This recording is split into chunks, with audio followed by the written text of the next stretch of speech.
All right, what's up, everybody? Good morning. Welcome to a Monday edition of Morning Scone presented by Brock, the Banner's Orthopedic Clinic, Hudco Roofing, HudcoRoofing.com. Do business with someone you know, Hudco Roofing, HudcoRoofing.com. I hope you had an awesome weekend. Man, this weekend was much better than last. Remember, last weekend everything went wrong. From LSU basketball being bounced in the first round by Iowa State to baseball team really losing Friday, Saturday before salvaging Sunday. Softball against, last week was bad. Just a bad weekend. This weekend was a lot of fun. Baseball Tigers take 2 out of 3 in emphatic fashion. The Pelicans rally from 23 down, second largest comeback in the history of the franchise to beat the Lakers, which was a massive win for so many reasons. Obviously, the Pels now leapfrog the Lakers into the 9 seed. You have the season series over the Lakers. You push them down in the standings, which of course, if the Lakers end up with a top 10 pick, that is the Pelicans pick, top 10 protected. So the Pels would get that pick back. So huge weekend, man. How about the baseball Tigers?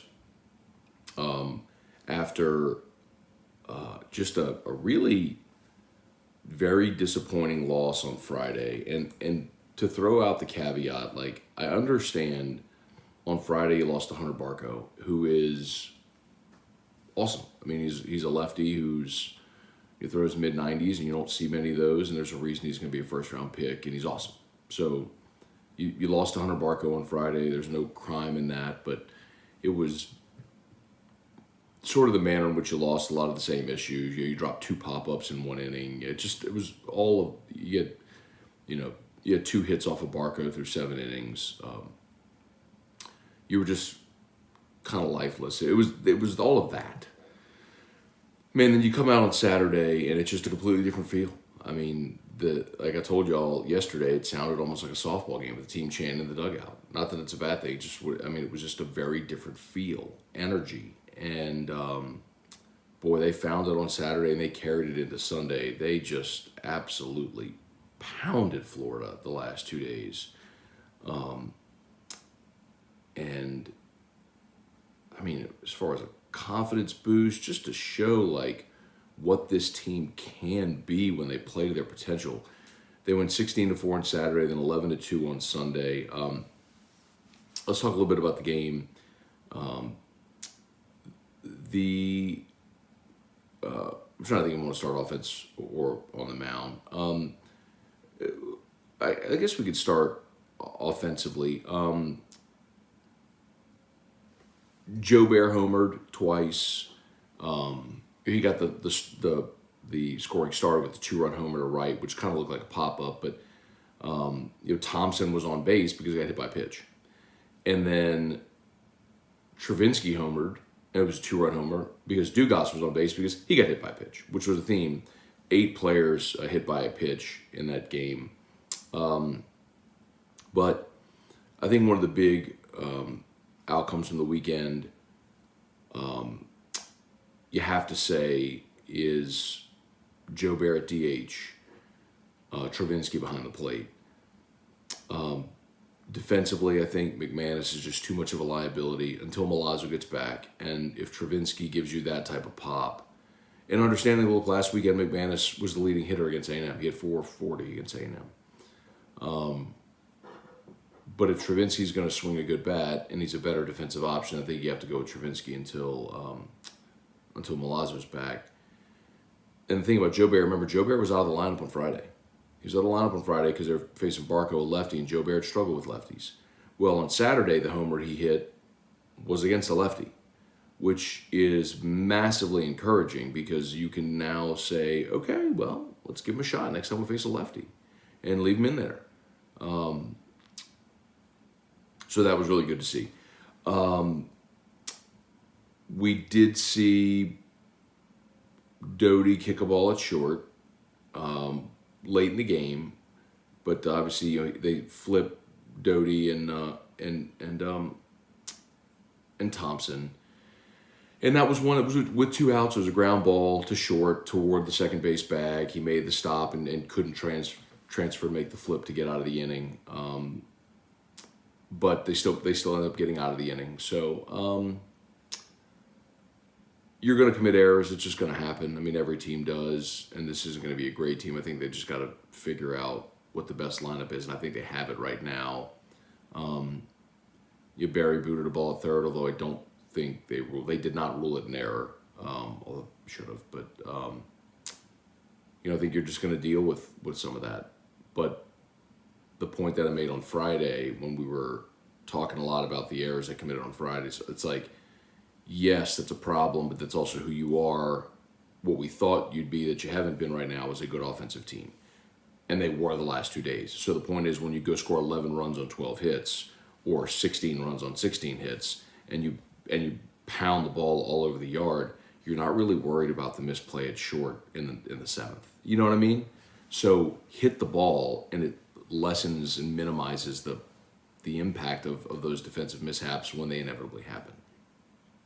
And then we saw Samuel Dutton, I don't know what he wants to go by.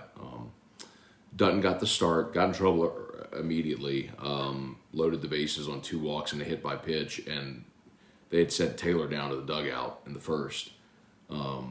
But he got out of it, went 3 2/3, only had 1 strikeout, and walked 3, 2 of them were in that first inning. But he tap danced around trouble, and again, only allowed the 1 hit. And I mean, he pitched to contact, and the defense held up behind him, which was great to see. So we went 3 2/3, which is what you needed, just to get you off to a good start. And then they gave the ball to Grant Taylor, who went 5 1/3 through. Taylor threw 83 pitches. So I mean, Dutton threw 71 in 3 2/3. Taylor threw 83 pitches in 5 1/3. I honestly thought they would flip. Tweeted that on Saturday night that I thought Taylor would start. They were both really good. And if Dutton's more comfortable in a starting role and you bring Taylor behind him, fine. Fine. I mean, that clearly worked. And Taylor struck out 6. So, let's see. I don't know why you would change something that worked this weekend. Now go see if you can do it again next weekend. So, but the interesting thing is this coming weekend is Auburn, and they're going to play Thursday, Friday, Saturday at the box. So everybody is a day shorter on their rest. All right, let's say some good morning. See what y'all got. Hey, Dad. Good morning. Chase Pellegrin, Kelly Gross, Stephen Bro, Ron Ritchie, Chris Duthew. Good morning. Derek Adams. Good morning. Brian Broom, Ricky Lambert, Bart St. Germain, Craig Dugout, good morning. Courtney Storer, Shelby, Pels were awesome in the second half last night. The young talent on this team is ridiculous. Love watching our teams be good. If you are willing to overlook the overall record of the Pelicans, which is sub 500, they are presently 32 43.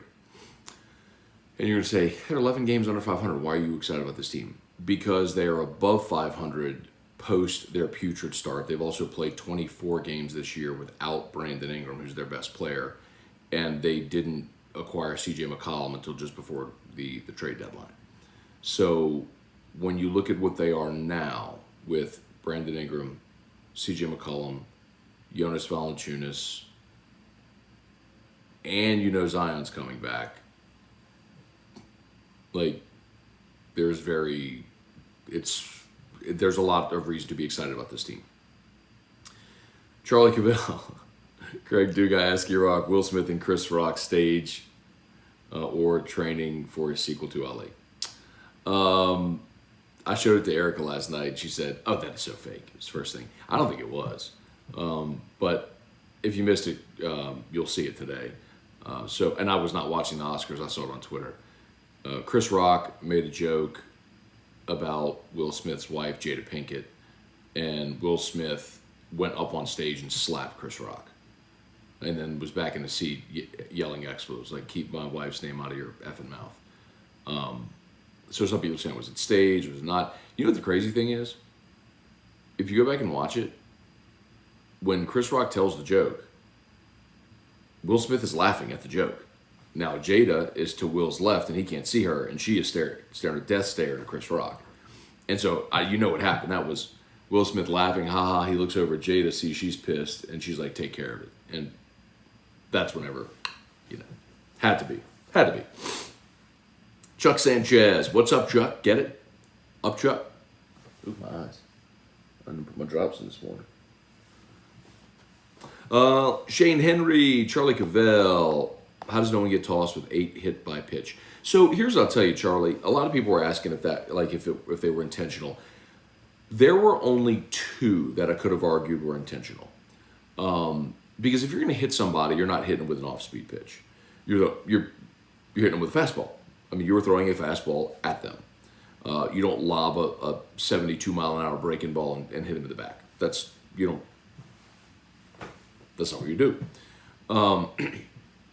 So, like, I believe Morgan was the first one that got hit in the first inning. And it was a breaking ball in. He bounced it, like, hit him in the foot or the lower leg. Well, I mean, it's not intentional. The only 2 that I would tell you, like, surely whenever they hit Thompson in the 4th, and then Joe Bear homer, they're not trying to hit Thompson right there. You're in a scoreless ball game. You're not trying to put the leadoff man on base.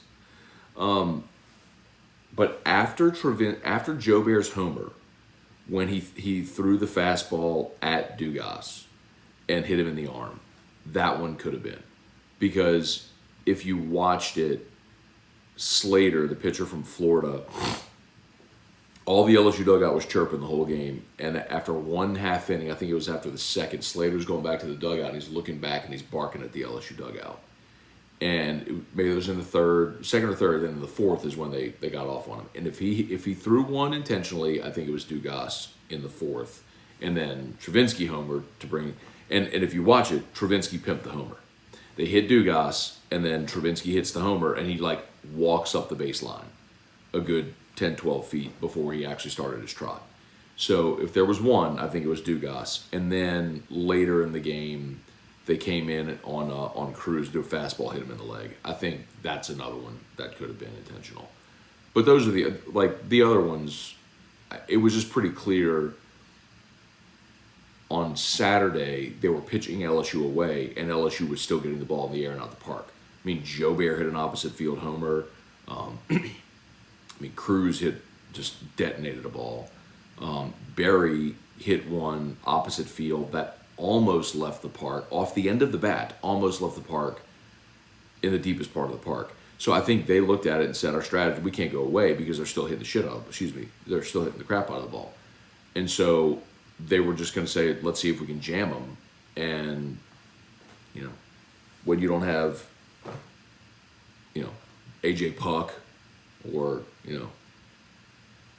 Brady Singer, and what you got is dude making his first career start, we forget Slater had pitched in relief the past couple of weeks, but gone deep, but that was his first career start. So I don't think it was intentional. I think you just had pitchers where the plan was to come inside, and they just didn't have great command. There were a couple that I thought were, but not all of them. David Wallace, good morning. Deborah Coward, Stephen Fry, Ray Wright. What's up, Ray Wright? Great series, one on the road. Should do great for the boys' confidence at the plate. Looking forward to Auburn at home. Yes, indeed. I'm going to tell you, man, I would love... Kenny Fontenot, what's good, man? Stephen Bro, since spring football started, can we talk about wide receivers? Absolutely, Stephen. We have been able to talk about receivers for some 5 years now. The moratorium on receiver talk was when every year we'd go into a season hyping up receivers, and Les Miles would never throw the football. So absolutely, you can talk about receivers. Biggest thing from this weekend, y'all, I'm going to tell you.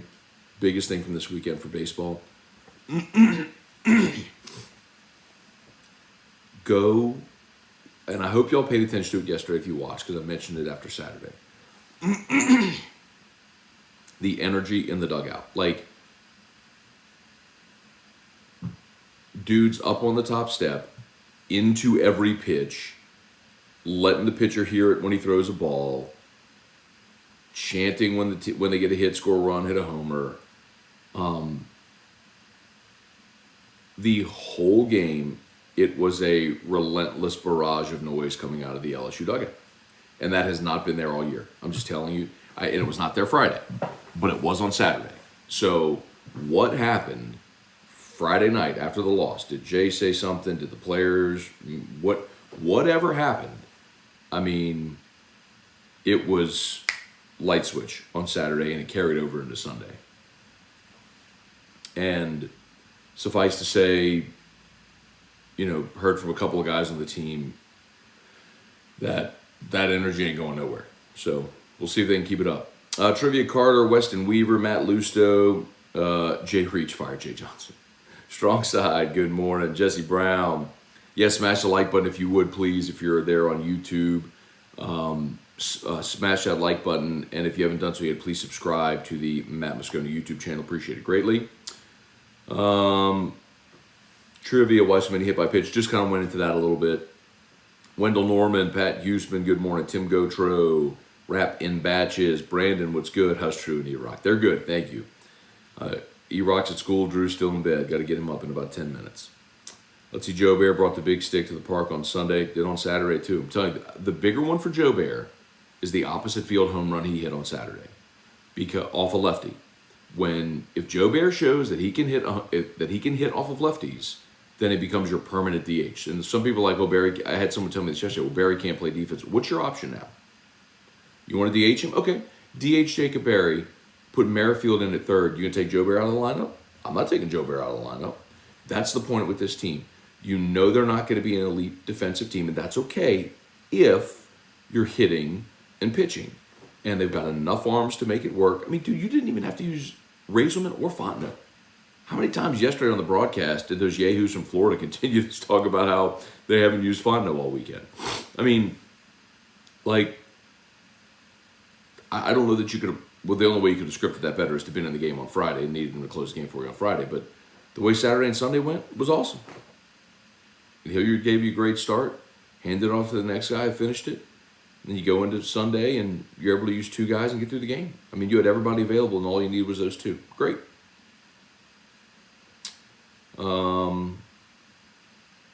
Brandon, crazy after the home run, the ump issues warnings to both benches. The next pitch was Dugout upstairs. Nothing's done. Not saying it was intentional, but come on. That was the one that I was telling you I think could have been intentional, was when they hit Dugas after the Joe Bear homer in the fourth. Larry Garner, good morning. It's just you don't see in the college game pitchers throw at guys. You just don't see it much. There's one time I remember it, and it was Mississippi State when Kendall Graveman threw at Mason Katz. And I lost a ton of respect for John Cohen because he made a joke about it after the game. And I think he threw at Katz upstairs, like around his head. I think he might have hit him in the head, if I remember correctly. You just don't really see it in the college game. It's not a part of the college game the way it is the professional game. Anyway. Eric Wilder out of Morning Scone. Crazy to ask this after a huge series win. Would you consider moving money to Saturday? Would let you go heavy bullpen Friday and likely rest day Saturday? Good. No, it's not a terrible question, Eric. And I actually talked to Terrio about that on Friday. I was like, if you feel like money gives you a better chance to win, if look at what happened on Friday. I mean, you go up against Hunter Barco. Every week in the SEC, you're going to face someone like that, someone's ace. If money isn't as good, do you pitch backwards? A lot of teams used to do that against LSU when they had Aaron Nola. You'd see guys flip their Friday and Saturday guy, and they would essentially concede Saturday and then feel like, okay, let's go with our ace on. They would concede Friday and say, let's go with our ace on Saturday, get a chance to even the series, and then win it on Sunday. So it's not a completely foreign idea to do that. It doesn't sound like Jay Johnson's going to. It's got to hit. I mean, you realize on Friday, Florida only had 7 hits in that ballgame. They scored 7 runs on 7 hits. I mean, catch a couple of pop-ups. You know what I mean? Catch a ball on a strike three. Sorry, that hurt the back. I mean, that's the biggest problem. So, let's see. Brandon, I like our rotation to be Money, Hilliard, Taylor until they can't get the job done. Sure. I mean, if they stick with Dutton, Taylor on Sunday, or they go Taylor, Dutton, however they want to do it, it's fine. The one challenge with that is that both are basically the same guy. I mean, same size, same build, same slot, same skill set, same everything. It's basically the same guy. But it worked yesterday, so.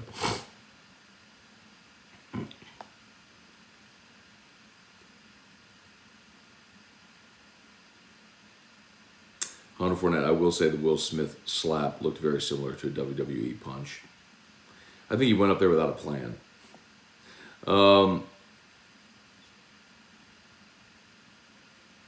Matt Lusto, pure ignorance say this point. Can the Pels play into the 8 seed? No, they can't. That's too far gone. But remember, you also have to be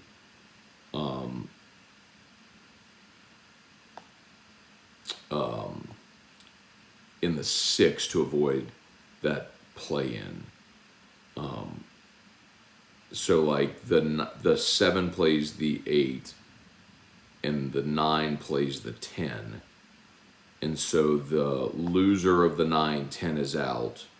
The winner of the 9-10 plays the loser of the 7-8 for the final spot. So Denver is at 44-31. The Pels are at 32-43. So no, they can't get all the way. And to be in the 8 would be a better scenario because you win that game, then you're into that first round series. But they're 5 games behind the Clippers. I'm sorry, they're 4 games behind the Clippers right now. So could they do it mathematically? Yes. Is it likely? No. Smash that like button, y'all. As always, shout out to Brock, the Banners Orthopedic Clinic. You need an orthopedist, you go to Brock. They're just the best, whatever is ailing you. Of course, we were there last week with Drew with his broken arm, or 2 weeks ago, Drew with his broken arm, seeing Dr. Brad Collada. It's where I had my knee surgery done, when I had my torn meniscus. They're the best. It's good enough for LSU. It's good enough for the Saints. Good enough for you and me. So, Brock, brortho.com, brortho.com. Of course, Hudco Roofing, hudcoroofing.com. Do business with someone you know, Hudco Roofing, hudcoroofing.com. Earl Lytle, Matt, with Javen Coleman's injury, will he be redshirted? He could be, but I don't think it's not a guy that's going to stay 5 years in college, so it doesn't really matter. David Tolson, this kind of behavior is why mom moved him to auntie and uncle's house in Bel Air. I was waiting for that one. Michael Cook, what's going on? Megan Hurst, Anthony Guglielza, good morning. Gary Hughes, did you watch Tennessee Ole Miss? I did not, but how about Tennessee going on the road and sweeping Ole Miss? They should be a consensus number 1 today. Rode Yule, when they hit Barry 3-0 on Friday in the 8th, the series changed. That was Bush League. I'd have to go back and watch that one again. He hit him 3-0 on Friday, huh? I guess by that point I was so disengaged. I was looking up. You know him. I was looking up fielding percentage stats by that point in the game.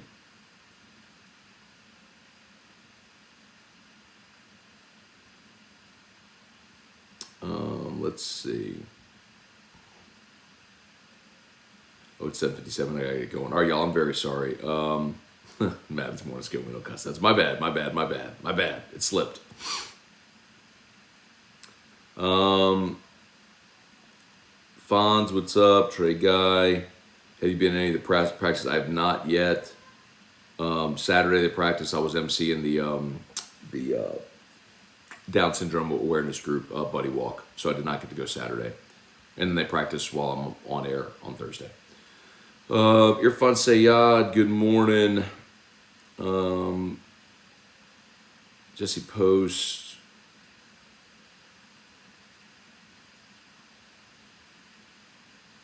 Jay Reach, what lineup is your favorite? Shoot, man, the one that put up 27 runs the last 2 days.